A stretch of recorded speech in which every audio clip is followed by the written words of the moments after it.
Hi everyone, I'm Phillip J. Watt, and this is a lounge room discussion with Max Egan. How you doing, Max? Good, brother. Good. How's it been back in Australia? Good. Different to the jungles of Peru, Mm. but it's good to be back here. It's nice to have the energy of the place. It's a nice area to be where I live. So yeah, it's good to be back. You can hear the jungle sounds outside. Yeah, not as much as you can in Peru. Yeah. Different creatures, of course, but it's a beautiful space where I am. So it is good to be back. It's good to sort of come out of the jungle now and then and ground yourself, because you kind of get into a bit of a bubble living in the jungle and get into that jungle life, and you need to come back into society now and then just to see how the other half lives, and connect yourself with what you're trying to do, really, because you get in the jungle there and you're in that bubble and you think the world's changing outside, so you got to come out and check now and then. And it's good to get back just to home space as well. You've struck a nice balance here. You've still got the jungle around you, but not far from the social infrastructure and mindset. Yeah, it's good. I mean, I've got everything I need here. It's a really good place to be. And I've been around the world a lot of times and been to a lot of places, and this is one of the best places in the world to be. So that's a good point. That's always a selling point. Well, there's a lot of things going on in the world, both what one might consider positive and negative. Lots of conscious expansion in certain people and in certain, I guess, networks. And the opposite is also true. Lots of deception and going further into states of delusion. But we can help balance out that magic and madness. Some of us only focus on the magic, some of us only focus on the madness. It's important that some of us do the amalgamation of those two fields of philosophy and awakening as well. So tell us what's on your mind right now about all of what I just spoke about then. Well, obviously, the US election, I think, is on everyone's mind. What this is going to mean for the world. I mean, I can't help smiling just thinking about the fact that Donald Trump is the president of the United States. It's like we've entered an alternate reality, and I think it's a good thing. I mean, not that I'm at all in any way a Trump supporter, but just the election of Donald Trump shows that at least general society, or at least those who voted in the American society, are awake enough to realise that whatever it is they want, it's not what they've had. They want change, and anything is better than the current status quo, even Donald Trump. Which Clinton and Herkabau represents? No, they all represent the same thing. I mean, a vote for Hillary Clinton is a vote for no change. It's a vote for more war. It's a vote for continued loss of rights. It's a vote for loss of gun rights in the United States. It's a vote for more terrorism, more death, more destruction, more flexing of muscles against Russia and Iran. I mean, it's a joke. It's a complete joke. It's just more of the same. Hillary Clinton's funded by Saudi Arabia, one of the most abominable regimes on the planet. She's funneling money into Syria through Saudi Arabia and basically funding terrorism and funding ISIS terrorists. She's responsible for the destruction of 3 countries at least, Libya, Syria, Iraq. She's approved all of the drone bombing. She approved the starving of 500 million children in Iraq.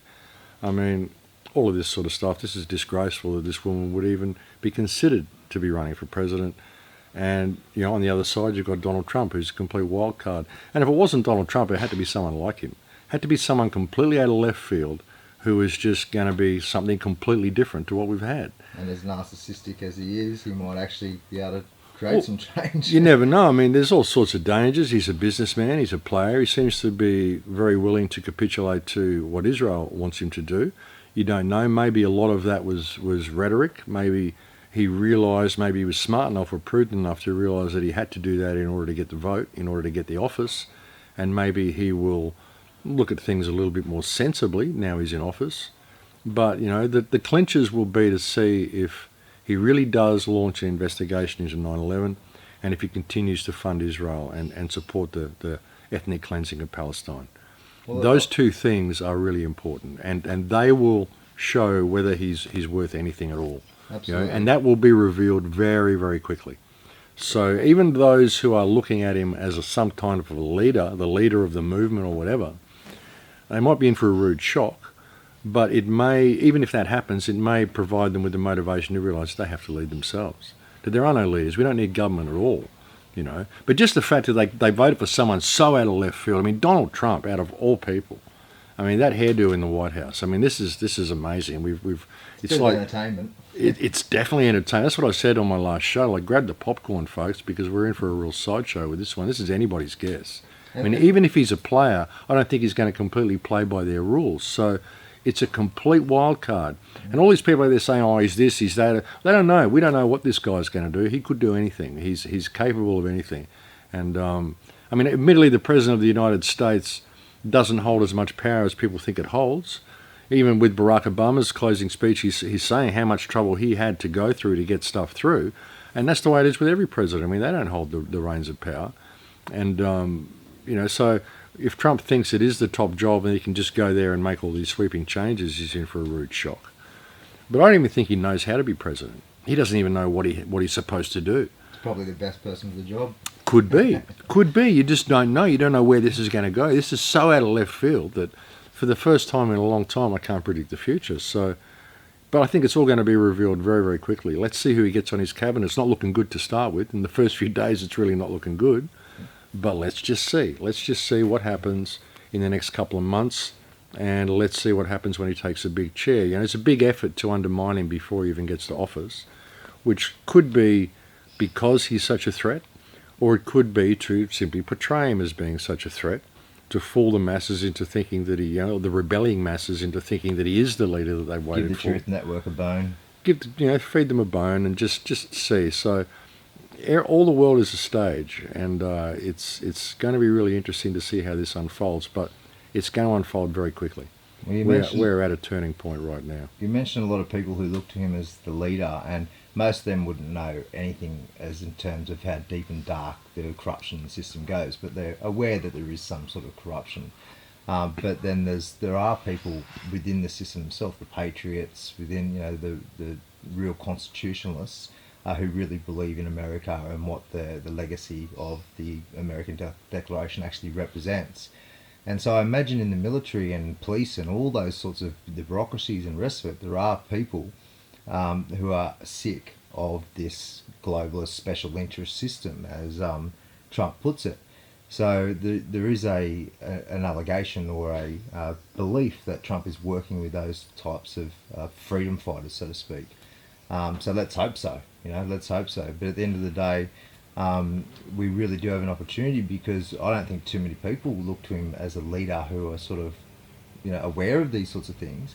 But he has claimed by default to be the leader, because he has said that our movement against the corrupt political establishment, and they're big statements, to say that we have a corrupt political establishment and there's a movement against it, and I'm a part of it, is huge words in my view, and we should be able to hold him accountable to that. If he wants to say he's a part of our team, then he needs to be held accountable for what he said regarding that. Well, yeah, that's what I mean. And it's going to unfold very quickly. Let's see what he does. Let's see whether he completely capitulates to Israel the way he appears to be doing. He may be nice to them on one hand, but withdraw funding from them on the other. So we've just got to wait and see how it plays out. He's got to be very careful at this particular time, especially through this transitional period. He's got to be extremely careful how he plays things. Mm-hmm. And I think he hasn't harped on about putting Clinton in jail either. So. No, there's a lot of things he hasn't done, and there's a lot of things that he could do, but he's got to be very, very careful how he plays his hand. What's going to tell is what he actually does when he takes office. Well, his life is at risk, really. If he's against this system, his life is at risk, so he's got to be smart with it. Absolutely, absolutely. So, you've got to really look at it each way and look at how you would play it. How I would play it. I mean, if I was going to sneak in there and undermine the system, I would probably appear to capitulate to the needs of Israel in order to get the votes to get into the office, in order to actually, makes sense, now that I'm in there, maybe I've looked at it a little bit deeper, maybe I'm going to have to change those election promises the way they always do. It's just which promises are you going to change? Are you going to change the promise that you're going to investigate 9/11, or are you going to change the promise that you're going to keep funding Israel and you're going to approve these settlements and all that sort of stuff? So, and when you look at the Jewish influence over the US political system, it isn't any wonder that he would make such rhetoric on the way to office. It's going to tell what he does when he gets to office. That's how it's going to tell. I mean, it's not looking good. There's not a lot of good signs. I don't have a lot of faith. I think his presidency will be a disaster personally, because I don't think he knows how to be the president. But whatever he is, I mean, like I said in the last show, you could get any garden variety pickpocket from the Bronx and they're going to make a better president than Hillary Clinton. I mean, anybody's better than Hillary Clinton. Hillary Clinton is a career criminal. And just the fact that enough people could see that and they would vote for something as bizarre and a wild card as Donald Trump shows just how desperate the American people are for change. And that's a good thing. Yeah, it gives me hope. Well, I mean, they don't need leaders anyway. You don't need political figures. You don't need all these order followers to keep doing what they're doing. That's the problem, is the order followers, you know. And that we've got to do something about that. We need something that's going to re-educate the people. And maybe the farce that we're going to see unfold with the Trump presidency is what will re-educate the people. Who knows? Maybe it'll go that way. Well, but ultimately, media are doing a great job of it as well. Well, oh yeah, absolutely. Well, at the moment, it's people are still looking for the answer to lie in what in Trump or Hillary or whatever, or having a leader of the movement or whatever. They don't realise that the answer lies in themselves. It's in changing their personal perspective and changing how they apply themselves, to the world around them. That's where it really comes from. The leader, it's got to be from the people. It's going to be what the people do with this opportunity that Trump's election has provided, because it's provided us an opportunity to regroup. I mean, if Hillary Clinton had been elected, it would have changed the world as we know it, because it would have ushered it right into World War III. Straight away, we would have been in conflict with Russia and Iran and China and all these countries. It just would not have been good, and it would have been more of the same. She would have been gathering up your children and sending them off to kill other people's children. And it just would have been more of the same. At least with Trump, we don't know what we're going to get. And it may turn out to be such a farce and such a debacle that people have to stand up for themselves and take a little bit of self-responsibility. To me, I think it's a great thing, because it is anything but the norm. And, it could go very badly, but even if Trump appears and comes out as a complete traitor and starts to capitulate to all these people and ends up being the president of the New World Order, like all these people are scared he may be. Maybe that will give the people the motivation they need to realise that they have to stand up for themselves and that they don't need leaders. Well, there is momentum towards individual sovereignty, self-responsibility and self-awareness. There is an expansion happening in a positive sense. And it's even based on energetic change and consciousness change as well, collective conscious change. So there's always the faith we can invest in that, because we are seeing positive things, but we're also seeing the negative, aren't we? So it depends on how we focus as well. It depends on what we do with the information that we're getting, but ultimately it's got to come to the individual. If people were to suddenly start doing the right thing in all that they do, suddenly start obeying their moral compass. Natural law, moral compass. Yeah. We change the world overnight, and that's the problem with order followers, like I was saying before. The way you can a police officer will walk up to you and tell you must walk between the lines, and you say, well, no, I'm going to stand over here, and he will aggravate you to the point that he will arrest you, and if you continue to resist, he will kill you. He'll get to the point where he won't back down, to the point that if you continue to stand up for your rights, he will kill you. And he will believe that he's doing the right thing simply because you wouldn't walk between the lines that he told you to walk between. And he'll kill you, and he'll be emotionally stressed that he had to kill this person. He'll go through all this counselling and stuff. Oh my God, why did he push me so far? Why did you push him so far? Why were you following someone's orders that made you believe that you had to push someone to the point that you would incarcerate them, put them in a cage, or kill them if they didn't do what you say? Who do you think you are that you would even do that? Why can't you do what is right? Why can't you question the person who gave you the order to tell this person to walk between those lines? What right does he have to control that other person's life? What, because he's government? How does this work? How does this mentality get into people's minds? That they're so willing to follow orders that they will push people to the point of incarceration or death if they don't do what they're told. And they'll go to other countries and they'll just bomb people and bomb countries and kill children and bomb whole cities and villages indiscriminately because they were told to do so. I had no choice. I was told to drop bombs on all those civilians, and I had no choice. Yes, you did. You all have a choice. And it's when we can break that cycle that we're going to see some change. But until we can break that cycle, until people can start applying their moral compass to everything they say and do, we're never going to get anywhere. Trump isn't going to save anything, but he may provide people with the opportunity to realise that they have to start addressing things for themselves. This is a complete farce now. This is like a sideshow. This is like a circus. It's like we've got Bozo the Clown running the most powerful nation on earth. It's unbelievable, you know. I mean, sure, he might be an okay businessman, but who needs a businessman running the world? America. I mean, the America. Capitalist. You know, but really, I mean, America deserves Donald Trump. They brought it on themselves. But they're protesting all around the world, in Australia, everywhere. I mean, you can't see how contrived this is and how funded this is. They're protesting him because of some of the things he's said, because they think he's sexist and they think he's racist. Which is all exaggerated by the mainstream media. Of course it is. And Hillary Clinton's gone and bombed whole countries and killed 500,000 children with sanctions and is funding money to terrorists. And I think she's a better choice than a guy who said a few sexist statements. I guarantee anybody, male or female, has said a few sexist statements in their life. Guaranteed. Guaranteed. They've all had a couple of wines and they've said a few things, you know. Against Trump. It's unbelievable, mate. Sounds pretty crazy. It's incredible, you know. And they think he's dangerous because of some of the things he's said. All he's done is been like a normal person after they've had a few beers. I mean, anybody's said these things. I've said these things. Anybody's said these things. You have a few, you get a bit of a party on. It happens when you're a teenager Especially or whatever. When you're young, dumb, full of Exactly. calm, growing up, enjoying Of course. the boys and all the rest of it. Of course, you know, everybody's done it if they just look back on their lives and stop being in this little moral majority. And the gossip between women and all that sort of stuff. It's All of it. All of it. Banter and hurtful, hateful. It's all isn't it? sexist. It's all. There's so many little comments that go on there just in normal social activity. So to be using this against him and seeing Hillary Clinton as a viable choice. I mean, when you look at the fact that he was running against Hillary Clinton, I mean, who else are you going to vote for? You're not going to vote for Hillary Clinton. You have to have rocks in your head. I mean, ultimately, this woman is a career criminal. She should be in jail.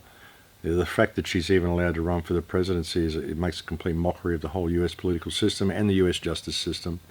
So the Clintons and the Bushes are part of a crime syndicate who are really puppets for a deeper order. Some people call it deep state, shadow government, the cabal, the mafia.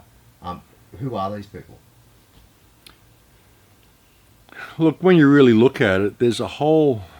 Sure, there's a shadow government, but it's a shadow reality. I did a show about it probably within the last year where I talked about behind society is a shadow society that exists. And these people are into really deep, dark, occult stuff. You know, it's based on pedophilia, the amount of child trafficking that people don't talk about, 20,000 children a year imported into Queensland alone. Queensland, Australia, the state that I live in, 20,000 children are imported into this state and used in pedophile rituals, satanic rituals, whatever they do with these kids. That's one state in Australia, which is a small population. How many kids are trafficked around the United States, around Europe, around England? And how many kids are exported from places like the Philippines and stuff like this? The people that are doing this are into really deep, dark... Like the recent video that came out about, spirit cooking. Mm-hmm. You've seen that? Spirit cooking? And Podesta. That Podesta video. This is what goes on. This is what goes on. This is literally what goes on all the time. In houses in this city that I live in the city that you live in Canberra, in Parliament House. This is what these people do. You know, there's a huge, dark, occult system that sits behind this, and what controls us basically is magic. It's our belief in following orders. It's our belief that we need rulers. It's our straying from our moral compass, our removal from natural law. You know, you look at who's doing this. It's a whole group, and it's all intertwined. All of them are intertwined, and it's until you can really be prepared to really look deep enough into that. You can point the finger at the Jews or the Jesuits or the Freemasons or whoever you want. Look beyond all that. They're all mechanisms. They're all mechanisms to keep you fighting amongst each other and arguing against each other. I think it's these guys. I think it's those guys. You don't agree with me, so you're a shill. You know, all this sort of stuff. There's so much going on to keep us divided. They don't care which one you want to point the finger at, as long as you're pointing it at someone and you're not looking beyond that, at what controls all that. And what controls all that is this dark energy that these people are in, this need to harvest energy from others, this need to carry out their sexual urges and all, just take it to the extreme with all these children and all the stuff they do. That's what's going on. Well, what's going on is the human race is being farmed and harvested. And they're distracted with all of these social bullshit that they're taught that is real and is important, and it's not. Climbing the social ladder or having the latest pair of shoes or this or watching the latest movie and all this stuff, it's all completely irrelevant. We've been so removed from ourselves that we're not even prepared to see that evil side of ourselves, which causes us to not believe it will exist in anybody else. We've got to love everybody, the New Age movement, all this shit, all this bullshit, forgiveness and tolerance and all this rubbish. Love thy enemy. Yeah, that gets us a long way. It's important to forgive. I mean, it's important to be tolerant, but at the same time, until people realise how they're being played and what is really going on here and what really controls this species and what really controls this situation, we have no hope of change at all. And people are constantly looking for leaders. They're constantly looking for a way out. They're looking for a new document or a new contract or a new this or a new that or a new whatever. They want someone to lead us to safety. They're not prepared to change themselves and always operate in their moral compass and apply it to the world around them. If you see someone operating outside of their moral compass, say something. Do something. Intervene. Say something. Do something about it. What's wrong with people? How can we tolerate this world that we live in and sit here and look at it and say it's okay to be bombing Syria and having all these wars? How can we say it's okay to even be voting for Malcolm Turnbull when he's providing air support for ISIS terrorists in Syria? He's supporting the US in their covert invasion of that country, which is what it is, and he's providing air support for terrorists. This is our Prime Minister. Why are people arguing over Trump when we've got a Prime Minister who's supporting a foreign invasion of a national country, and a terrorist army that's doing it, and enslaving this country to death and fracking it and destroying the water table and all the stuff they're doing. And he's an ex-CEO of Managing Director of Goldman Sachs. He's an ex-investment banker. That's not the biggest conflict of interest I've ever heard. He's an ex-investment banker. He's an open Zionist. He openly supports the state of Israel and its ethnic cleansing of Palestine. He's destroying the water table in this country. He's taking the rights away from the people as much as he can. He's pushing microchipping, mandatory vaccinations, everything that we don't want. I mean, he's incarcerating. Look what they're doing to the Aboriginal people in this country. You want to see ethnic cleansing? Go out and have a look through the Northern Territory in Western Australia, what they're doing to the Aboriginal people. We've got apartheid laws in this country. All up through South Australia and Northern Territory, there's all apartheid laws. And there's Western Papua New Guinea as intervention laws, they call it, or whatever it is, It's absurd. Look at the amount of refugees we have in detention centres, people that have desperately fled their country, that we put them on Christmas Island and in Villawood and all these horrible detention centres, kids that are growing up in there, spending their whole lives in these places.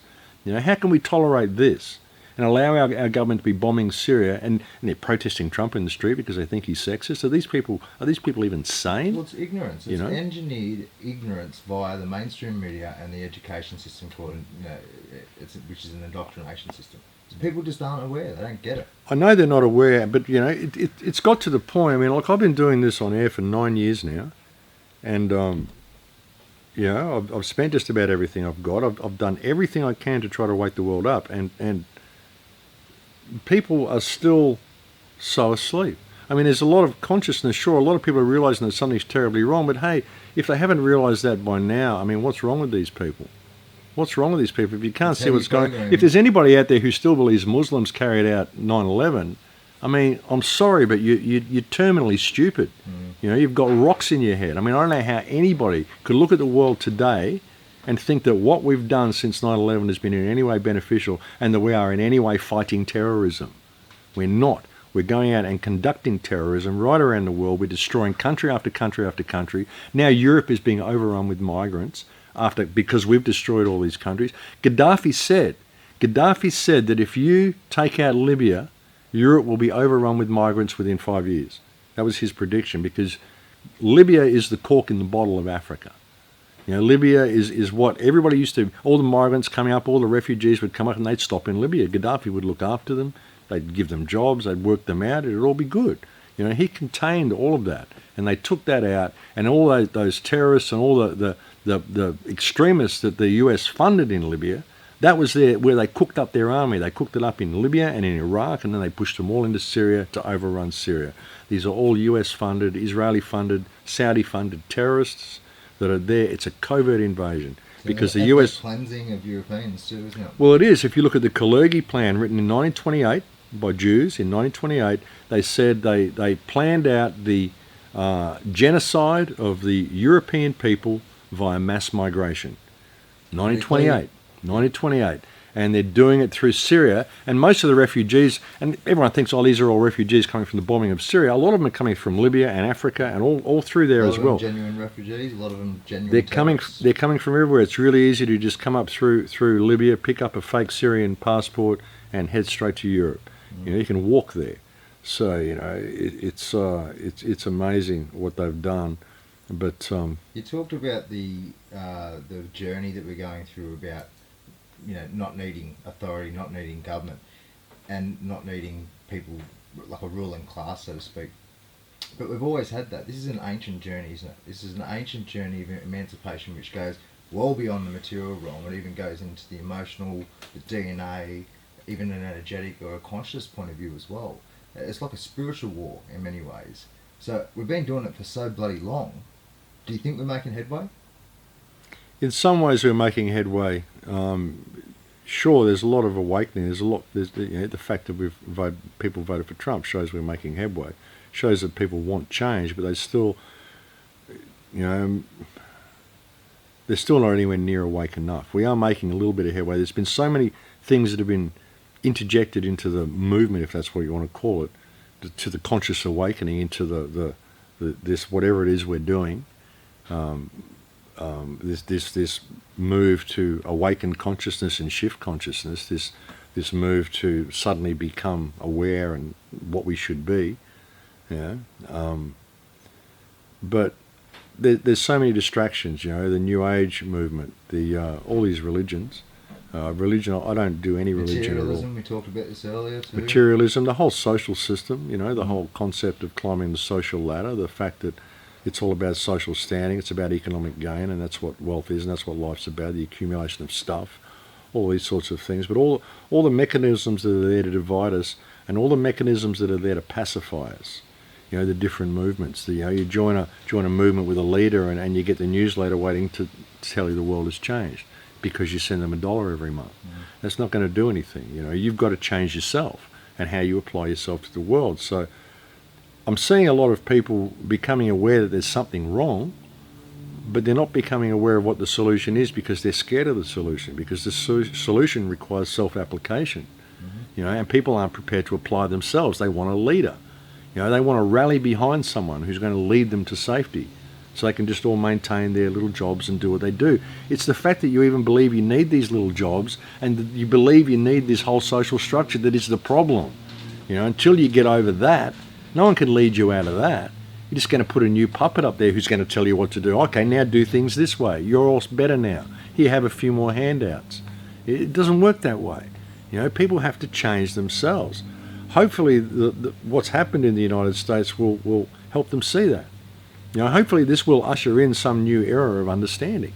You look at Russia saying they want to, make amends, and Assad say they want to make amends. Hopefully that will do it. But I mean, there's been a kind of an awakening. People are kind of shaking off their sleep out of their eyes a little bit, but they still can't see the room that they're in.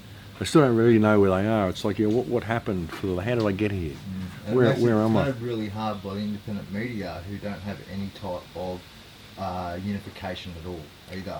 They're divided. The entire Truth and Freedom Network is divided, and both purposely designed, and also by self-manifestation. Oh, everybody wants to be the latest guru. Everyone thinks that if you don't agree with everything they say, then you're a shill. No one's open to discussion on anything. Everyone's locked into their belief systems. I believe it's these guys. I believe it's this. I believe that. I believe the Earth is flat. I believe it's a globe. Whatever. They're all locked into their beliefs. I don't believe anything. I believe this. I know this is here. Well, kind of. And this tap into your heart chakra. Well, this that's still figuring it out. Me is the only thing I'm an authority on, really, and I'm still figuring it out. So we'll be figuring it out for the rest of our lives, mate. Exactly. So being locked into belief systems is the problem, and everyone trying to inflict their belief systems on everyone else. That's how we have wars and all that sort of stuff. That's how the government manufactures wars. See, even the whole concept of there's a threat. See, that's the big problem at the moment with Trump coming to office. And they're saying, "Oh, look, he wants to make amends with Russia and Assad. And we don't want these people. They're our enemies." Because the current system needs an enemy. You know what I'm saying? They get behind closed doors, and what are they doing behind closed doors? You know, But why this is just why the are all these people- discussions going on behind closed doors? Because they're friends. They're doing stuff together. They're conspiring to enslave their populations, and all the governments are colluding to do this through this fake war of terror. You know, and if suddenly we have someone like Trump come to power and start creating peace around the world, suddenly governments get smaller and smaller. The military machine gets smaller and smaller. All this massive dollars that have been spent on military and killing people suddenly can get spent on creating a better world. You know, so the last thing they want is peace, because peace leads to freedom for the people. At Peace the leads very to- top of this power pyramid, though, we're talking a very small amount of people. They're compartmentalised. Even most of the politicians and bureaucrats in Australia, for example, they wouldn't know fuck all about this. They're just brainwashed and programmed like the rest of us. Police, Yeah, but- military, all of them. But most of them are compromised because of this pedophile network. You'd be surprised. Like, think about it. 20,000 children imported into Queensland a year alone. My nan believes the judge, she's like 85, and she believes the judges are involved in pedophilia. So, Of course they are. you know, it's just, Of course a they lot are. of You would be society believes it. surprised at the amount of people that are compromised. You would be surprised. So, But you know, there's a when lot of you good when you people though have too, right?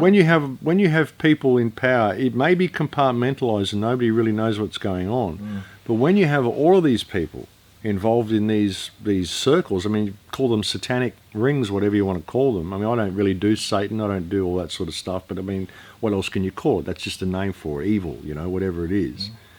But Against you'd be natural surprised. law. You'd be surprised at how far this network spiders down to your local police force and your local church and your local school community. You'd be surprised how many lower level people won't speak up because they're part of this whole pedophile network. But there's good people too. There's probably some good people within politics. Absolutely, there is. But surely. you find that people, even people that you think are good people, they get into politics and suddenly they've changed. Look at Peter Garrett. Spoken out, he's a big environmentalist for years. Suddenly, as soon as he joined the government, he was like a different person. What happened when he joined the government? What party did he go to? How did he get compromised? You got the hard long What track. photographs did they get of him? What's really going on? You know, a lot of the big rock stars, a lot of the big celebrities. There's so many people that are involved in this pedophile network, and if the government and what sits behind the government is really exposed as what it is, the tentacles are going to go so far down through society, and so many people are going to be surprised at just how many people are involved in this shadow world, this dark satanic occult world that exists behind our society, But that is for- farming this society. For our evolution, we need it, right? We need the truth exposed. We no need the matter truth how exposed. But dark it people is. people simply aren't prepared to go there. They want to say, oh, it's the Jesuits, it's the Jews, it's this, it's that. And these are all mechanisms. Sure, like Zionism is a mechanism that's being used to destabilize the world, the Middle East, all this stuff, but it's a great thing for you to point the finger at. Same as the Jesuits, same as this, same as that, same as the Vatican, same as whatever, the Freemasons, you know. They're all parts of it. They're all different secret societies, but they're all ultimately The part think of this tanks, dark institutions. force. Yeah, yeah. You know, and this dark force is virtually, it's a lifestyle, it's a religion, it's what they do, it's who they are, it's what they worship, it's the energy that they're in. This spirit cooking thing, this stuff goes on all the time in these dark circles, these parties that the elite have, that the rich people, you know, not all of them, sure, there's rich people out there that are just rich people. But you'd be surprised how far this network goes and how deeply it is infiltrated into our society. And the reason it exists is because people simply aren't prepared to talk about it. It's taboo. It's a taboo topic. And you've got to love everybody and forgive everybody. No, I won't forgive these pedophiles. I won't love these pedophiles. These people are dark. These people have bad energy. These people are doing terrible things to my brothers and sisters. I can't forgive them. I want them to go away. I mean, sure, I don't want to hurt them. I don't want to hurt anybody. It's not in my nature to want to hurt anybody. But I can't just turn a blind eye to it and be tolerant of it. It's part of facing You know? the shadow self, isn't it? Yeah. As you mentioned before. For those who might not know, Satanism isn't the worship of Satan. It's the worship of yourself. You are God. You are the God who has the right to rule over the people, essentially. So you can do whatever you want at the expense of anything, at anyone else, even if it contradicts natural law. Well, yeah, and we've got to, until we can get over that, until we can wake up to ourselves and wake up to natural law and start operating in natural law, we're never going to get anywhere. Hopefully that's what this Trump presidency will do. Hopefully, I mean, I'm not expecting any real change or anything real good to come from Donald Trump being president, except hopefully a further awakening of the people. The fact that he didn't do anything. Maybe he will do a few things, and maybe it will get the rats running scared, and it certainly seems to at the moment. But these protests seem so contrived, and it seems to be such a play that I'm losing more confidence in him every day. But he still may do some good things. You don't know, but if he does, he'll probably get assassinated. So what do we need?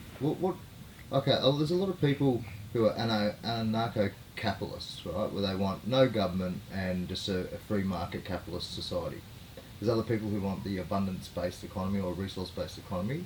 That's something I more sway towards. I think we should remove money and automate things to a certain degree and free people up for creative adventure and more community. But hey, that's an ideal. It's a societal ideal that I believe in, or I think I believe in, but I might be wrong. But regardless, there's all these different ideals, society ideals that people have, which has caused further division on what we should do now. Because that's not going to happen tomorrow. We're not going to have zero government tomorrow. We're not going to have a mass awakening tomorrow. We're not going to have an ideal utopian situation tomorrow or anytime bloody soon. So what are our next steps? What do we actually should be doing, should be focusing on as a bit of a network? I don't think we should call it a group. Or a movement, because I spoke to Ollie Damagard the other day, and he said all groups get infiltrated, and it was a brilliant insight. I said that's exactly right. This is more of a truth and freedom network. So, and as you said, no leaders as well. But shouldn't we be working in a general direction together? Well, yeah, we should. But what that's got to be is freedom and seeing what the future looks like. I mean, it's interesting, looking at the whole concept of anarcho-capitalism versus sustainable society. What were you saying? Resource-based economy, all that sort of stuff. It depends on your concept of money. You got Tellinger with his Ubuntu system as well. So Peter Joseph, he's a smart guy. Really a smart guy, but I don't agree with a lot of what the Venus Project's got to offer either. But I mean, if you're going to have a city. If you're going to have a city and you're going to have an economy, maybe that would work. But I mean, aspects of it maybe. I mean, all of these things need to be looked at rather than everything be taken as a whole and shut out as a whole. There's aspects of all of them that could be looked at. Yeah. I mean, personally... What do we do now, though? That's the question. Well, what we do now is we change our moral compass. Nothing's going to change until we change our moral compass. That's the thing. Again, when you're even looking at all these different ideas... the resource-based economy, the anarcho-capitalism society, you're still looking at a leader, you're still looking at this concept that someone's going to put all this stuff in place and, okay, now we're going to walk this way now. Until we've changed this, it's not going to matter. Until we start doing the right thing by people, it's not going to matter what we do. What does that look and like? Even when you look at an anarcho-capitalist society, I mean, capitalism ultimately is exploitation. A lot of people won't like me saying that, but it is ultimately. You're making a product and you're exploiting it and you're selling it and you're getting profit from people. But what if you don't need money? I mean, in a society where we've got currency, we've got something that we're passing around for trade, okay, that sort of thing would work. Anarcho-capitalism would be great. But what if we could go beyond that to a point where we don't need money? And if we could change our moral compass, we could do that. That's the thing. I mean, I give so much to people. That's all I do is give to people. I give away so much stuff. I just give to people, and people give back, and it just works. My life just works. And I don't want for anything, and and stuff that I've got, I give away. If I've got an abundance of something, I give it to someone else, So it just works. And I don't know. I don't try for it to work. It just works.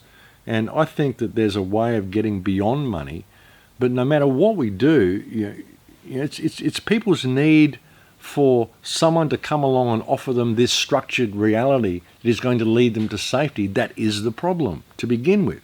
The fact that they can't see that they need to restructure what's inside them, restructure their moral compass and apply that to everybody that they come in contact with, and it will change itself. The world will change around them. I mean, if I'm doing that, if you do that, and John does that, and other people do that, suddenly we're all just doing that, and society just works, life just works, things just work. Where's the problem with your neighbours? What's the problem really about? It's about this whole concept of social ladders and social economic systems and all this rubbish that you've been fed, which causes you to even have a problem with these people. Scarcity, division, Scarcity and inequality. division. It's ridiculous. This whole money system that we've got at the moment creates division. It creates scarcity. That's its purpose. All money does is create scarcity. And enslavement. Debt Well, yeah, enslavement. debt slavery, for sure. Well, this fiat system, what we've got now with the fractional reserve, I mean, even beyond that, I mean, the fact that it's created out of debt, you create it yourself. I mean, we won't even get into that. That's a 3-hour discussion. So this money system is a joke. But When it comes to, self-regulation, self-empowerment, those sorts of key concepts are important to change the world. But what about local action? What about actual things that we can practically do to help move in that general direction? Well, I've always said getting to know your neighbours and starting community gardens and approaching your local councils and authorities and having discussions with them. Because And they're just- just people, right? They're just people. They're just people. I mean, but again, until you start operating from a moral centre, it's not going to work. It's like the whole sovereignty thing, you know. People want to find the path to sovereignty. Well, what makes you think you're not already sovereign? You know, and if you've got to go through all these loopholes and you've got to fill out a form and send your birth certificate back to the Vatican and do all this stuff and establish all these rules and fill out all these forms to become sovereign, how free do you think you are to begin with? What are you doing that for? If I've got to do anything and fill out anything, tell me why. If I'm not sovereign, explain to me how. Explain to me how you have a right of ownership over this vessel, please. You know, why do I have to go through any of your hoops to prove that I'm free? Prove to me that I'm not, please. It's a state of mind, isn't it? It's a state of mind, you know, and it's the a state of same heart. thing. It's the same thing. It doesn't matter what system is put in place, that anybody comes along to offer you the path to your freedom. If you don't know you're free and you're not prepared to stand in your morals and adjust your moral compass to do what is right, know what is good and bad, what it actually means to do good and to do bad, and you do. People know this. So why don't they ever apply it? Why do they allow themselves to be led outside their moral compass because it says on the paper they have to do this? I had no choice. This guy wrote it down on paper. Look, it's got a fancy stamp on it. And what you're talking about now is philosophical introspection, right? Because a lot of people in the Truth Network or Freedom Network are aware of the problems in the system, but they haven't done the self-work, the inner work, the self-reflection to determine their true nature and how they're connecting with these concepts such as sovereignty. Exactly, you know, and there's too much in the so-called truth movement of people wanting to be the next guru, and like I said, disagreeing with everybody who disagrees with them. If you disagree with me a little bit, you're a shill. I mean, it's absurd, you know. Nobody knows what freedom looks like. Everyone's got an idea, but nobody really knows what it looks like because we've never been free. You know, and until we can develop some respect for each other and realise that we're all facing a common foe here, and that common foe is evil, really. It's what has caused us to step outside our moral compass. We're out of balance as socially. So, I mean, we can point our finger at Hillary Clinton all we want, but Hillary Clinton is a product It's a of reflection of us. it's a reflection of our failure to step inside of our moral compass. And I love what you say, step into your power. Yeah, I mean, she's a result of our failure, as is Trump. Mm-hmm. Trump is a natural progression. Trump had to happen. You know, he is a natural product of our failure to be in our moral compass and to allow people like Hillary Clinton and the Bushes and all these people to have run the world into the state that it's in. So it doesn't matter what anybody presents to anybody. It doesn't matter what people think freedom looks like. Until they're prepared to respect others enough to know that everybody's got a piece of the puzzle, everybody has their own idea of what it may look like, and is prepared to turn and face the shadow, we're not going to get anywhere. And be open to hearing other points of view and maybe going, well, I could learn from that. You know? Exactly. How hard is that? Exactly. I don't have all the answers. I can't solve your life. I can't solve humanity's woes. All I can do is offer my opinion, and that's all I've got to offer is my perspective and my opinion. And the mainstream narratives are programmed to basically disempower people so they're not connected with what it means to really understand the self, let alone the various layers of self, the outside world, and also everything in between. Exactly.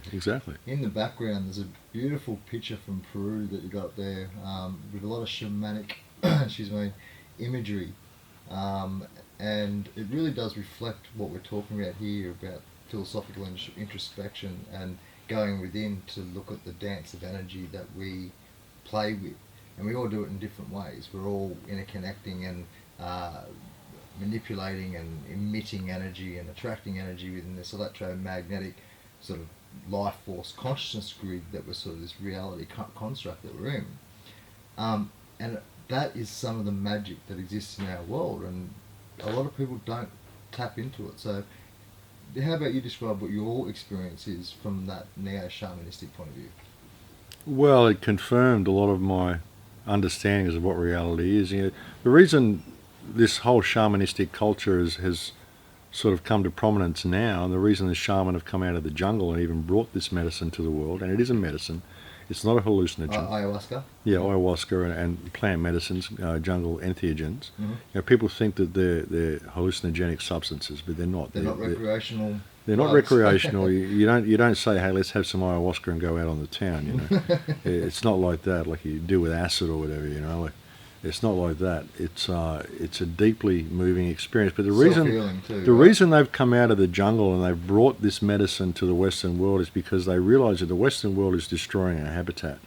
And if people do not develop a connection with nature and a connection with this earth that is providing our home for us, we're not going to have it. We're going to destroy this habitat that we live in. So. And this is part of the war on drugs, isn't it? To suppress these natural plant medicines that actually do fundamental and holistic healing on the individual. That's why they lump them in with drugs. They call them drugs. Like even with cannabis, they call it a drug when it's not a drug. It's our companion plant. Mm-hmm. It's one of the most healing substances on Earth. Because of our endocannabinoid system. We have an endocannabinoid system in our body. It's the only plant we have an endocrine system in our body for. Mm-hmm. You don't have an endo-lettuce system or an endo-rhubarb system, an endo-potato system. You have an endocannabinoid system. Why? Because we've had a very, very long symbiotic relationship with this plant. And when they banned this plant, everybody started getting sick. Alzheimer's, Parkinson's, multiple sclerosis, all these exotic diseases started manifesting.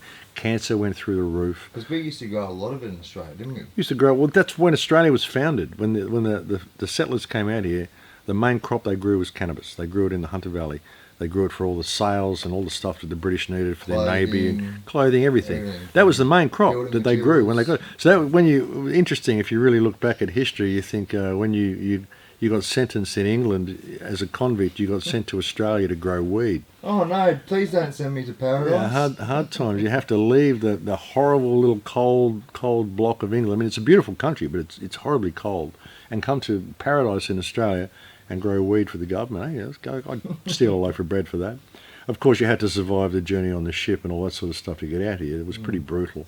But that was the main crop that they grew here, cannabis. But cannabis is our companion plant. We've got an endocannabinoid system in our body, and it's a very, very healing plant. I've cured cancers. I've cured Lyme's disease, throat cancer, all sorts of things. Helps with kids' seizures. It helps with a whole autism, all sorts of things. It's amazing. If we really want to move towards a step towards freedom, my view is to completely disconnect and disengage any government interference with cannabis at all. It Absolutely. should be completely done. People can grow their own plant if they need it for themselves, and we need to educate society on what plant medicines. I mean, the spiritual sort of collateral that can come out of that. From just discussing how we connect with the plant kingdom, it would be phenomenal for reshaping the consumerist and materialist ideology that people really are embedded into. So that, I think, would be a great manoeuvre towards freedom. Well, absolutely, and they should remove all laws restricting the use of cannabis. They're all unjustified. They all came in under false pretenses. They're all brought in by Harry Anslinger and all that crew in the FBI and the whole prohibition era in the United States. Fund black op programs in America for years, right? That's part of public record now. Cannabis isn't a drug. They lump it in the same as drugs such as amphetamines and speed and heroin and all this sorts of stuff.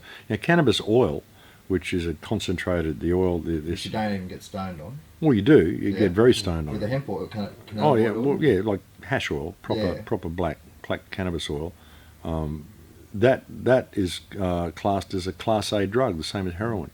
You know, it cures cancer. Oh, you're talking about hashish, yeah. But And, so is there any THC in some of the hemp Oh, oil? absolutely. Oh, right. Okay. Not in the hemp oil that you buy in the supermarket, there Right. isn't, but in the oil that you extract from the plant, there is. Okay. That's highly psychoactive.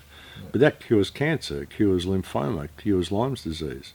It cured my skin cancer with one application. I had a big lump of skin cancer on my back, one application of cannabis oil, and it On just, the outside of the yeah, skin? I just put it on the outside, mixed it with coconut oil, put it on the outside, Wow. and the cancer ate itself, disappeared, no scarring, gone.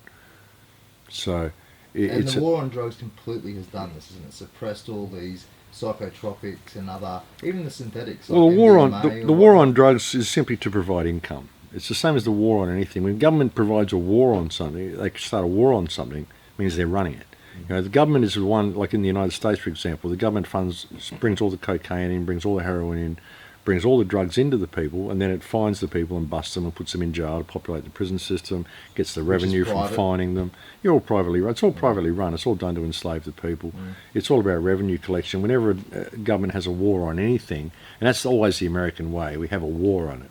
A war on poverty, have a war on homelessness, Let's have a war on... common sense, though. Yeah, well, they've already done that, I think. War on We freedom. might have it. We might, You know? might generate some. But it's unreal, isn't it? You know, like they have a war on something, it always gets worse. It means that they're just funneling a lot of money into it, so they're running the whole show. That's really what it's about. I mean, most of America's economy is so shot that if they were to ban the drug trade, or they were really stop the drug trade in the United States, there'd be no cash floating around the streets. It's all being sent to Israel.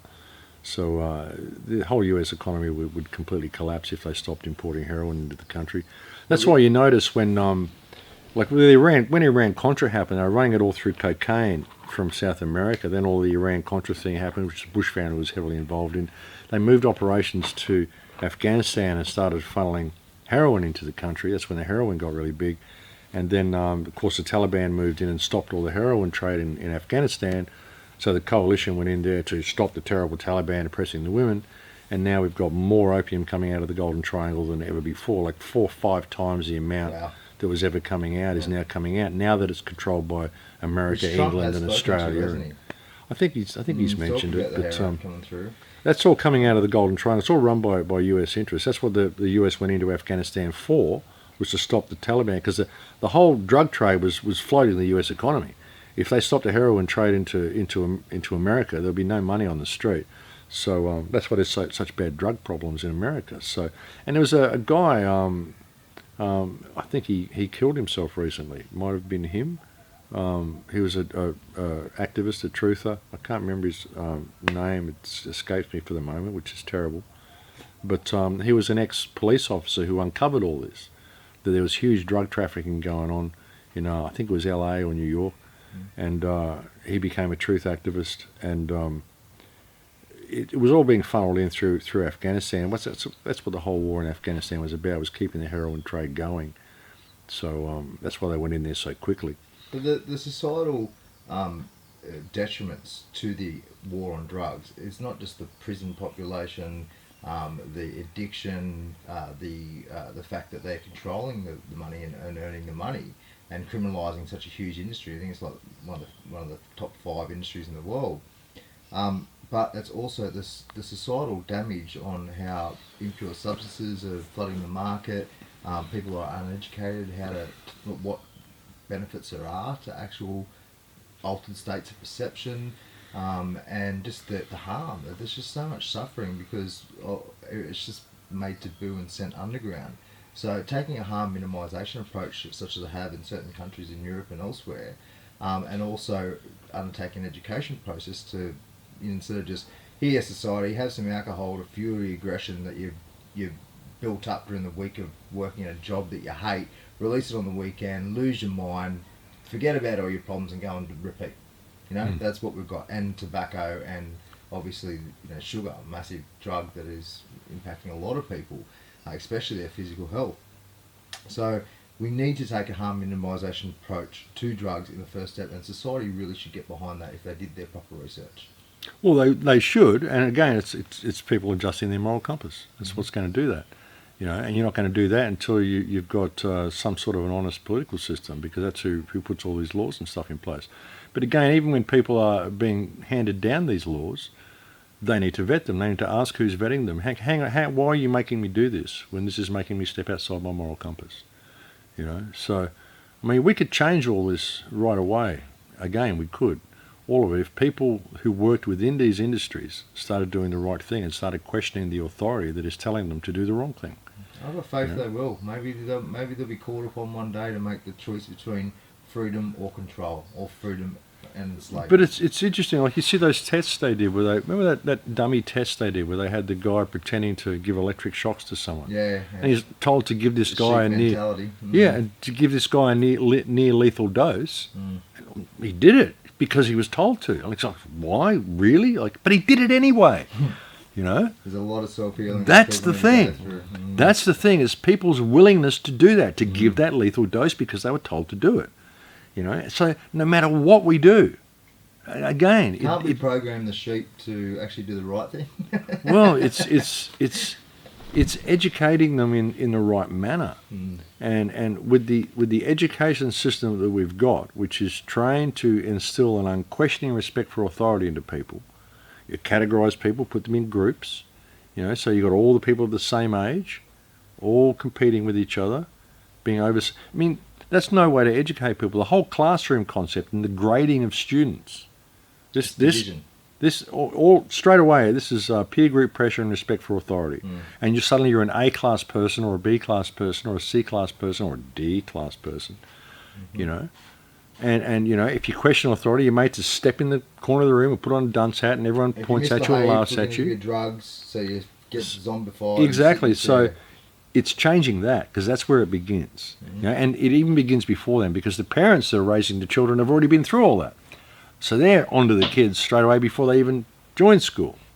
So it's parents, it's people's programming to not look at their morals, to not look at their moral compass, to not know what the difference between good and bad and right and wrong.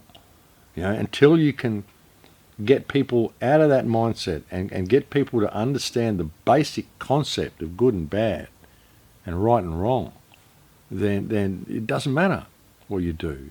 There is no hope for this society, no matter what system anybody brings in, until you can find a way of breaking that programming, because that is really deep indoctrination. And that is the whole essence of how we are controlled.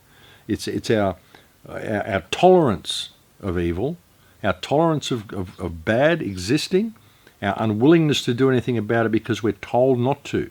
Allows it to amplify. It allows it to amplify, it allows it to continue.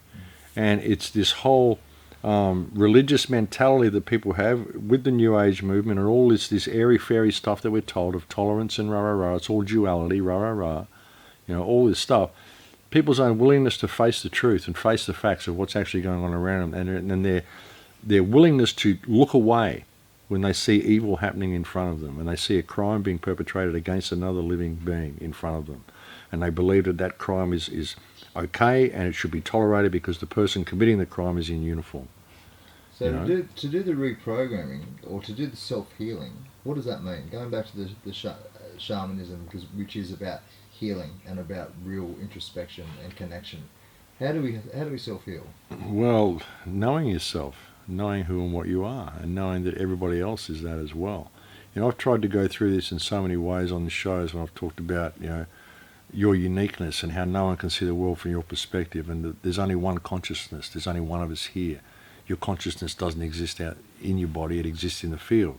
This body is simply tuned to that frequency that downloads that frequency that I see as max, and I see the world from that frequency's perspective. And realizing that I have as much worth, and that you have as much worth, and that everybody has as much worth, where there's only really one of us here. But it has to be in a world of duality, or else we wouldn't be able to experience ourselves. You know, it's knowing what you are and knowing what you're capable of, knowing that you are capable of the darkest evil. That opportunity is there to go wrong, because without that opportunity, you wouldn't have the choice to go right. Freedom, isn't it? It's people's refusal to see that dark evil exists within themselves as well. Mm-hmm. You know the choices there. We're made of everything, right? You know the choices there. People say, "Oh no, you think that's you're just, oh my God, no, that doesn't exist in me." No, it does. You're just fully in denial of it. You're probably the one who goes and does this stuff. You know, because it does exist in everybody. You've got that choice. You have to have that choice. Otherwise, there's no choice to go right. But it's your choice. It's your choice to do what is right. So you retune your frequency to a new channel. Connect with yourself to understand where you're not facing yourself, and then face yourself. Right? Face your shadow. Yeah. Face the shadow. Look at the shadow. Dig through it. So there are little practical steps we can make, such as the harm minimisation approach to drugs. I think electoral reform is an area we should focus on as well, because we're not going to get anywhere where we want to be soon. So we have to take baby steps to get there. What are other baby steps do you think that we should be focusing on? Well, making noise for a start. We've got to be approaching politicians and letting them know that the game is up, and not asking them to please, make changes, telling them we want them to make changes. We're demanding them that they make changes, that we know the truth about these substances now. We know the truth about cannabis. We know how healing it is. There isn't any debate on this. The evidence is already in. We don't need to have government investigations. We've already done independent studies which have proved that all the government investigations and all the laws that they put in have been flawed, and that it was banned under false pretenses to begin with. And guess who did that? Government. So we're not asking you to look for ways to remedy the situation. We're simply telling you to remedy the situation now, and if you won't, we'll put people in place who will be responsible enough to do so. That's the approach people need to have with it. They're going to get a backbone and stand up for themselves and start calling things for what they are. Don't be sweet about it. Be firm about it. Well, it's a matter of fact these days, isn't it? Be polite, but be firm, I mean, the studies are already in. There's no reason that this plant needs to remain banned, and any politician who supports the continued prohibition of this plant needs to be removed from office and held accountable for crimes against humanity for that fact, because the banning of this plant ultimately constitutes a crime against humanity. The damage that it's done, through the health system, how unhealthy the human race has become. All the stuff we're doing, all the chemicals that were being pumped into us, and all the GM food and everything, even the wars. I mean, look at it. Give these people a couple of joints, I'm guaranteed they're not going to be starting all these wars. That's what's wrong with the world, a massive cannabinoid deficiency. That's what's wrong with both our health and our psychology. So they need to remove all restrictions surrounding this plant immediately and hold any politician who won't do so accountable for their actions. That's the stance people need to have in regard to cannabis. Another way to be a real rebel is to grow your own food, isn't it? Absolutely. You're being self-sustainable, you're providing your own nutrition-dense, chemical-free foods. Yeah, a lot of people can't do that because they're in city situations, Get out of cities. Get out of cities as well. I mean, if you've got any way of getting out of the city, get out of the city. Exit the rat race the best you can. These places are danger zones. These places are constructed to implode. Once they cut off supplies to the cities, these places are going to implode, and you don't want to be in a city when that happens. That's one of the reasons they push people into them, these concentrated pockets of civilization. It's easy to control the mindset of the people, the consciousness of the people, everything about their lives. You can control them when they're in that sort of an environment. There's electromagnetic pollution as well. All of it. But mainly through control of food and water and the mindset of the people, the environment they're in. Growing your own food is one of the most rebellious things you can do, because that's removing most of your cost of living straight away. Getting out of the city into a more sustainable type of an area to live in, And practicing preventative health as well. You're not putting all these chemicals and toxins in your body. You're actually creating a good environment for health and happiness to prosper. Yeah, but everyone needs to be making noise about all this stuff. That's the first step. And being a part of your community too. I went up to, Buderim, which is Urban Food Street in Queensland yesterday, and spoke to the creators of that. And all that it is a small community who are growing food on their front lawns so that there's free food for the kids and for each other. They've seen massive community engagement, people wanting to move there, and one of the other key words was safety and security, because people were engaged and watching each other and helping each other. So that's a real good, simple platform, community food, to building more inclusive communities and start taking a little bit more self-determination and sovereignty with the approach to life. Yeah, well, that's a great way to do it. I mean, that's what we were suggesting in Byron a few years ago, is putting in vegetable gardens in your front yards. Of course, you try to do this in the United States, and people are getting fined for doing so. But when that sort of a thing happens, the rest of the community needs to step in and also start putting gardens in their front yards. If everybody starts doing it, then the government has nowhere to go. They can't fine you if everyone just starts doing it. You know, people have got to readjust their perspective of what government's supposed to be. It's supposed to be there to look after us. And preventing you from growing your own food is not looking after you in any way. And yeah, if you've got any way of doing it, I suggest people do it. And even if you live in an apartment building, you know, if you've got balconies out the front where you could grow one vegetable in window boxes and the people upstairs can grow another one, and you can share your carrots and potatoes and lettuces and tomatoes and whatever. You can share it all. So it also provides a communal aspect to your apartment block if you want to do it that way. You know, there's ways you can go about it. So, And growing food connects you with nature. It connects you with some of the simple stuff, of the intangibles of life. Some of the real, because a lot of people lack purpose, right? Yeah. They're stuck in the materialistic construct. They've got a poor self-image, poor self-esteem. They're not really connected with themselves, and they're looking for a way to reconnect with what it truly means to be human right now. Food is a great approach to that. Yeah, and just getting your hands dirty in the soil, it does something. It reconnects you to the earth. You know, it's important that we get that connection back. Like we were saying before, it's why the shaman have come out of the forest and brought ayahuasca and stuff to the world, because we've got to get that connection back to the earth, or else we're just going to continue to destroy it. And there's so much goodness to come out of, for example, MDMA has been shown to have a 80% success rate at curing PTSD, and that is notoriously difficult and known to be really hard to cure. That was its original purpose. So they used to give MDMA to rape victims, and they found out that people actually liked it, so they banned it. But they used to give it to rape victims, and it was also used for marriage counselling. War veterans, marriage. Yeah. Okay, I didn't know that one. Yeah. People would go and they're having a problem with their marriage, and the doctor would say, "Okay, well, go home and take one of these each, and come back and see me tomorrow." And they come back and they would both be in love again. So we had heaps of hugs last night. Yeah. So I mean, that's what those sorts of things were used for. But I mean, I think, you know, most of these situations that people have are just a result of this society. If we improve society, that you won't need drugs like MDMA. You know, again, you're not going to improve society. You're not going to change anything until people step back into natural law and start obeying their moral compass. You know, and the order followers have to do it. People have to stop obeying the dictates of order followers, and the order followers have to wake up to themselves. They really do. They've got to stop doing what they're told and start doing what is right. You said before that it would be good to put the right people into power to undertake these sorts of changes. And there has been a shift, hasn't there? Because, for example, a friend of mine, he works on the local council and he's a very aware person. But also the shift in people not voting for the two-party tyranny that we've got here in Australia in the last election showed that they want something different. There was also in Iceland where the Pirate Party got like 15% of the vote, which is unprecedented. It was huge. So there are different factions or pockets of society who are connected with the fact that we do need to put another political arrangement into place. I think it has to be done through electoral reform if we're ever going to achieve anything. But from my point of view, I'd like to see us use all the tools that we've got.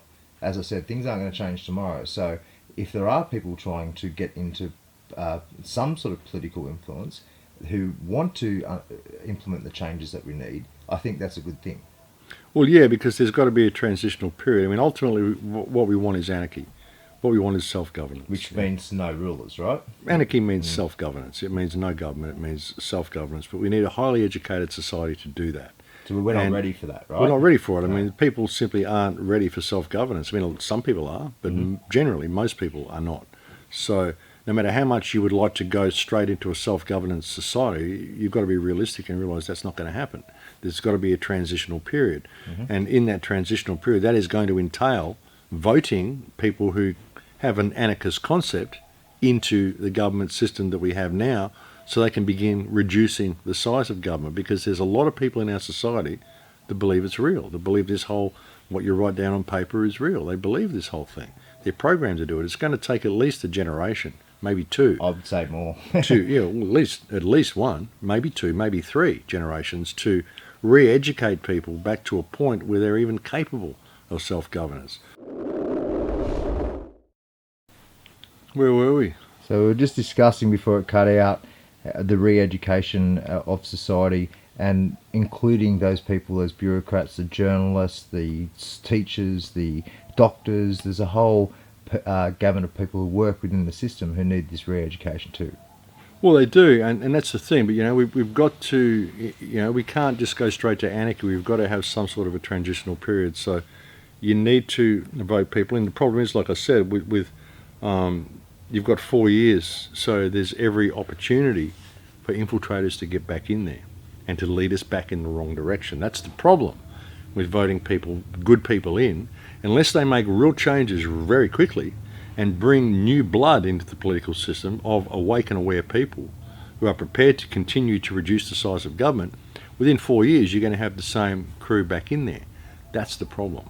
So, it takes a real awareness, and of course, how are you going to do that? You've got to regain control of the media. And at the moment, we've got a media who's controlled by a handful of people, and that's the global media worldwide. How sad is Australian media? Oh, all media. It's pathetic. It's pathetic. It is. I mean, even the news anchors, they talk to people like they're school children, like they're just talking to little kids, and there's nothing. There's no substance on the media at all. Based on propaganda. It is. There's no journalism at all. You've got to look way outside the mainstream media for any form of journalism. It's just government propaganda, the whole thing. And they believe it. You watch the shows like The Project, and they 100% believe what the hell they're crapping on about. I don't know whether they do. They can't be that silly. They certainly feel like it. I don't know. It's amazing. But the people who watch TV believe it. I don't know whether the people who are on the TV believe it. I think they know what they're doing. I think these people are all part of that dark agenda that exists behind it. That's how they get in those positions. The people on The Project, they're just puppets. They think Probably. they're doing the right thing for society, but they're not. Probably a lot of them are. I mean, I'm not even familiar with the show. So It's like it's on Channel 10. It's like a progressive news sort of program, I guess. yeah, progressive news on television, I can imagine. But the media is hugely complicit in all of the problems that we face. Even in the war on terror, the fake war on terror, war of terror, which is what it is, the invasion of Syria, the destruction of Iraq, the introduction of all of these laws that are oppressing us, the banning of cannabis. Pharmaceutical companies. Yeah, the banning of cannabis, the support of pharmaceutical companies, vaccinations, anything the government wants them to say, they say. And they're the ones who sell it to the people. And even when you look at the global situation with what I was saying, Syria and Iraq and these ridiculous invasions that are going on, the millions of people that have been killed, the media is hugely complicit in this because the media has promoted war propaganda to the people, which has justified the slaughter of millions. And war propaganda is the most serious war crime you can commit because without the propaganda of war promoting the war, none of the atrocities can take place. None of them can be justified. None of the ethnic cleansing, none of the genocide, none of the random bombings, none of the killing of civilians, bombing of schools and hospitals. None of this can happen without the media complicity. Because the people might actually be informed and say no. People would be informed and say no if they knew that our government was literally over there at the moment supporting ISIS and Al-Qaeda terrorists, providing air support for them, bombing hospitals and bombing. We even participated in that bombing raid apparently that took out all of the Syrian military, all the Syrian soldiers and all the Syrian army. Which is the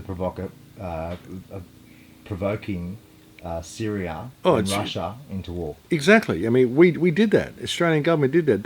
That's terrorism. And the people who are fighting these people, remember, fighting the Syrian government is ISIS, Al-Nusra Front, Al-Qaeda. These are all terrorist forces who are fighting the Syrian army. There are no moderate And we went in there and we bombed the people who are fighting these terrorists. We provided air support for a terrorist force, Think about that. People seriously need to think about what's going on here, and they need to step into their moral compass. Until we can do that, we're not going to get any change. And the fact that all this is going on all over the world, it's unbelievable. The amount of damage that we've done, millions and millions of people being killed by our governments, by our failure to step into who and what we are. So we've got to step back and say enough is enough with all of this and stand up to it, or it's not going to change. And that's why there are studies that have come out or surveys where the mainstream media has been shown to have, for example, in America, 6% full trust by the population. Exactly. Well, look, in what I'm just saying there, why isn't the media reporting that? If the media was to report that that's what our government is doing, there'd be, they're going to protest in the street over Donald Trump? What about when your government is doing this? Our government is doing this while they're telling you that they need to destroy the Barrier Reef and put a coal port up there and destroy the groundwater by putting fracking in and bring in laws where you've got to be microchipped and vaccinated and all the other stuff they want to do. I mean, how are we even allowing this? We're allowing it because the media is selling it to the people. So the media is the biggest problem that we face. The fact that everybody's got a television in their house, and that the 6 people who control all global television tell them they shouldn't watch the internet, they shouldn't listen to anything that's on the alternate media. That's all lies and fiction. There's 6 people. 6 people control all mainstream media. 6 major corporations, and they're just feeding propaganda to the world, and they're the one who've sold the lie to the people. They're the one who've allowed all this to happen. And until that's addressed, we've got some big issues trying to get information out to the people. And that's why I believe there's so many alternate news networks, because then they're all selling a different story to the people. So anybody who does tune in there just finds their favourite personality and listens to them. I like this guy, I like that guy, and this guy's in competition with this guy. Always are in competition with each other. They're never working together. It's all this big schmozzle. You go online, you look for alternate news, you can find 10,000 websites that'll all tell you a different story. So who's got the truth? The truth is in yourself. The truth is in yourself, and you're never going to find the truth anywhere else. Look to yourself. People believe they found the truth within themselves, though. Yeah, but they're not prepared to stand in it. They're not prepared to stand in it is the problem. They're not prepared to apply it to the world. They get all these spiritual understandings, but they're not prepared to apply it to the world around them. And the fragmented independent media is a massive problem, and it has. It is. It's become conspiracy entertainment. It's conspiracy entertainment, and the Google Analytics changes and the algorithm changes that they did as well made it harder for people to make money via their independent media sites as well, especially through Facebook. So that has resulted with more people using sensationalization headlines and focusing on getting as many likes as possible to engage the page and to engage the audience. Exactly. There's pages on YouTube, obviously COINTEL pages, that are selling a lot of truth to the people, but also a lot of disinformation to people that are making $2.5 grand, $3 grand a month. And not the whole story as well. They're too focused on the system problems, not about the spiritual awakening. Exactly, and it's all sensationalised, I don't even have my YouTube channel monetised. I haven't even monetised it. I've never done so. I don't do anything I do for money. I want people to know that. It's not about that. I don't do it for views. I don't do it for likes. And my stuff is so suppressed. It doesn't come up in anybody's feeds. I've been offered YouTube partnerships so many times. They wanted me to sign up and monetise the account, and I just won't do it. And so they suppress everything that I put up there. It's amazing. But it's you look at the independent media now. It's really, if you were someone coming from the mainstream, just going to independent to find out what's really going on, you've got the same sensationalised rubbish that the mainstream is feeding people generally, and a lot of the independent media. There's still some good people out there, but a lot of it is so sensationalised and so distracting, so leading people down rabbit holes, nothing that's going to affect change, nothing that's going to empower people, nothing that's going to help them shift what's within them, change their moral compass and apply it to the world around them, which is where the shift has to come. But where else can it come from? There is no leader that's going to lead you to safety. Whoever it is, if you're still prepared to follow their rules, you've already lost. Follow your own rules and make sure they're the right rules, because there's only one rule, and that is unconditional love and service to creation. That's really it. And anything that steps outside of that, anything that interferes with anybody is not acceptable. It's just not acceptable. You do what you want to do, just don't interfere with anybody else or anything else. Be at peace and be in harmony. But hey, express yourself. Try and help uplift your environment as well. Make the world a better place because you are here, not a worse place. You don't need to compete with people to have a bigger front door. It's absurd. So it doesn't matter what we do, Phil, until anybody, it doesn't matter what idea or what concept or Ubuntu or resource-based economy or Donald Trump or anything. It doesn't matter what comes along. Or materialism. Anarchy, anarcho-capitalism. It doesn't matter what comes along. Until people shift what's inside them, nothing is going to change. And in order to do that, they've got to look at the shadow, and they've got to look at what's really controlling this world. And it is this evil harvesting of the human race that is going on behind it. You're being farmed. We are all being farmed. This whole species is people farming. People farming, energy harvesting, and not just harvesting energy, but also harvesting people, children mainly. And this is going on by the people that you're voting into power and believing that you can look to to find some sanity and find some solace and find some way out of here. It's not going to happen. It's not going to happen until people change what's inside them and are prepared to stand up for it and die for what they believe and stand for what is right and what is good. I mean, I don't care. You could take me out any moment. I've had a great life. I've done what I can. You know, I'm prepared to die at any moment. I don't care. It's not about that. You know, I'll do what I do and I'll continue to speak out because I have no fear of these people. You know, we can't continue with what we've got. We can't continue with the direction that we're going. We have to change it. Hopefully this whole Trump presidency, this whole rubbish that's happened to the world is a big wake-up call for everybody. The world needed something like this to happen. Well, we've lost really a lot of honour, a lot of authenticity, a lot of connection, a lot of integrity, a lot of common sense. All these things are brilliant aspects to connecting with the self that we should be focusing on, right? And that's a good segue because you mentioned before unconditional love and the service of creation. Service to creation. Service to creation. They're wonderful concepts to focus on when being the authentic man or woman. So let's sort of wrap this up with a bit more positive discussion or dialogue around what are some of the brilliant magical aspects of human and what can people sort of connect within themselves to make them feel more authentic and more empowered. Well, it's knowing themselves, as I've always said, you know, knowing what you are, and it's about the experience, which is over in a blink of an eye. It really is, and it's about the journey. It's about what you do on this path, and it's about expressing the art of being you. That's really what it's all about. And, you know, that one rule of unconditional love and service to creation, that doesn't mean that you're going to become Mother Teresa and go out there and serve everybody or whatever, you know, whatever she did wrong as well. I'm sure she had a dark side. But so I won't even go into that. But it doesn't mean you're going to go and deplete yourself in service of others. You're part of creation too. So you love yourself to love others. You need to serve yourself as much as you serve others. Mm-hmm. But don't serve yourself at the expense of others. Don't serve others at the expense of yourself. Mm-hmm. You know, realise that you're part of creation too. And always stay in your moral compass. I mean, all of this is a spiritual test. Everything we're going through right now is a huge spiritual test. Absolutely. And it's a huge opportunity. The fact that everything is so chaotic, the fact that everything is becoming so polarised, even US society and even Australian society, everyone's divided over this whole Trump thing issue.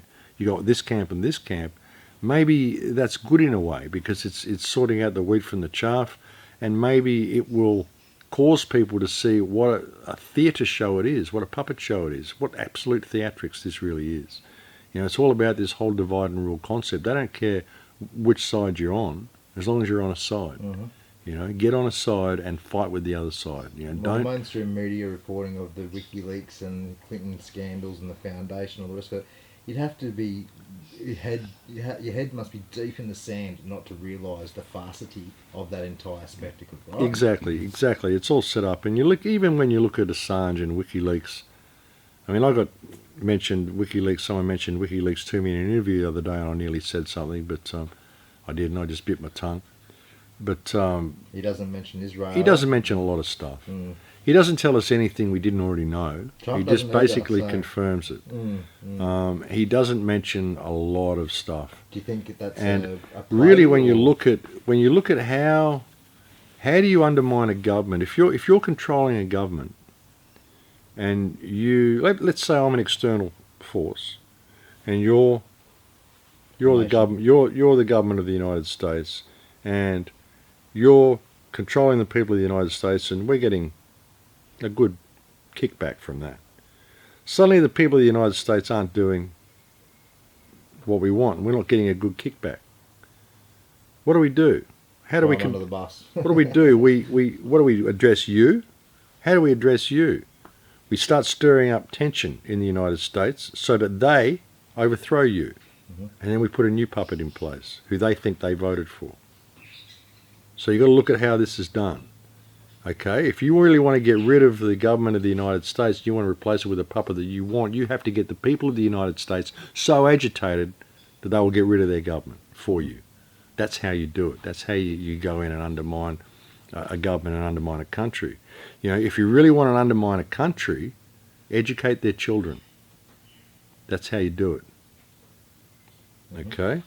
So you've got to look at the deeper play that's going on here, and how people are being played, because they are. And ultimately this is all a spiritual test. But with this play going on at the moment, because it's such a schmozzle, it's such a mess, and it is becoming so obviously at play, hopefully it will provide an opportunity for a grand awakening. Hopefully it will provide an opportunity for people to wake up to themselves and go, hang on a minute, this is all theatre. This whole thing is being staged. And there's much more important things about life, eh? There are, but hopefully this will provide some sort of an opportunity for people to wake up to themselves. I mean, that's really the best hope we've got. And if people don't wake up for themselves, then we've got no hope. But I think maybe they will. Maybe this will provide them that pathway, and maybe we'll see something good come of it all. It certainly will for some people. But at the end of the day, you talked about it being a spiritual game, and my self-reflection over the years has just taught me that my purpose is just to grow, like to evolve, to expand, to connect with myself in the best possible way as possible, and that will never end. It's a waking up journey, not I'm waking up. I'm not getting to some plateau and that's it, right? I'm complete. It's about the journey. It is about the journey, and so it's important for those who believe they're awake to think about in what other ways might they need to grow, including changing what they might think is a solid belief structure or a solid. Be careful what you believe. Absolutely. Be careful what you believe. Don't even believe you're awake. Mm-hmm. I'm not even finished this path yet. I'm not finished my journey yet. Mm-hmm. I won't really know what it's all about probably till I leave this realm. Like enlightenment is a destructive process. It really is. And it's also a constructive It's a breaking process. down of everything you think you believe to be real. And you've got to examine your belief systems all along the way. I do. Mm-hmm. There's been so many people have wanted me to go down different rabbit holes and get locked into different beliefs and take this on as reality. I'll consider everything as a possibility. Mm-hmm. I'm too much of a skeptic not to consider the possibility of anything. Okay? So, but I won't believe anything. I'll believe it all when I'm finished here, and I can look back at it and go, aha, that's what it was all about. Mm-hmm. But I'll just do my bit along the way and stay in my moral compass and offer the perspective that I've got in the hope that it helps others, and in the hope that it maybe leave some breadcrumbs for myself when I come back. Hopefully I've shifted things into something a little bit more positive, and I don't want anything from it because I don't have any stake in the outcome of this. I'm only here for the blink of an eye. Just the expansion of your own energy. Yeah, I don't have any stake in the outcome of anything I do. This is a temporary existence. How can I possibly have a stake in the outcome? That's the problem people have, is they've got a stake in the outcome of all the stuff they do. They're scared of doing this stuff because they think something might happen. What, are you scared of death? That's what you came here to do. That's the only part of life that's inevitable.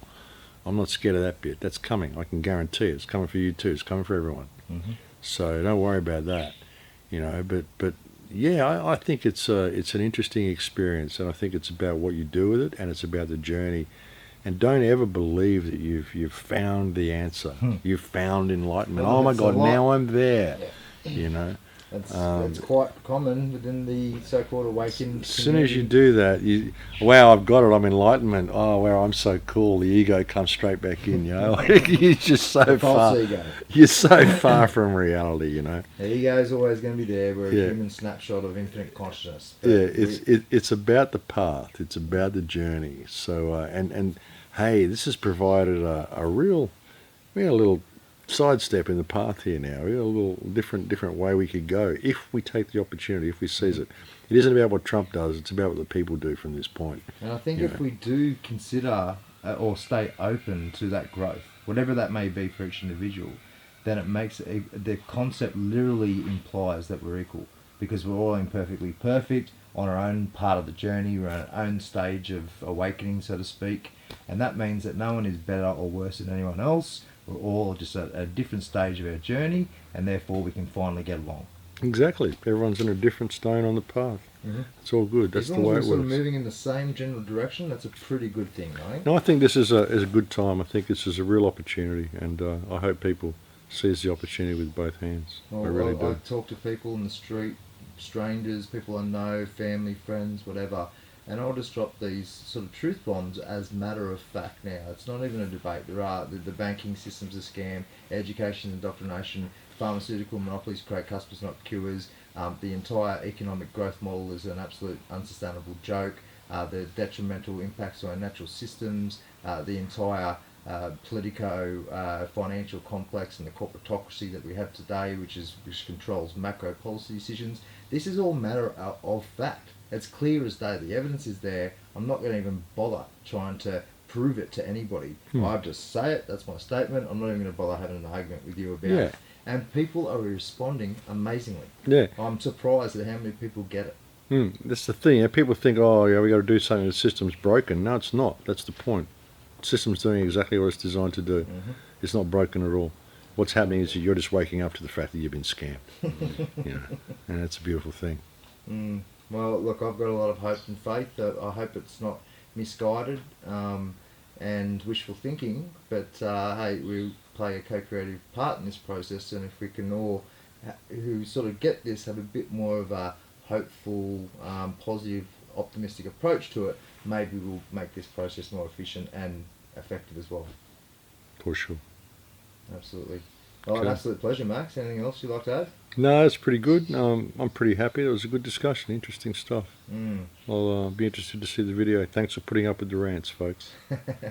Thanks, guys. Peace. In Lakesh.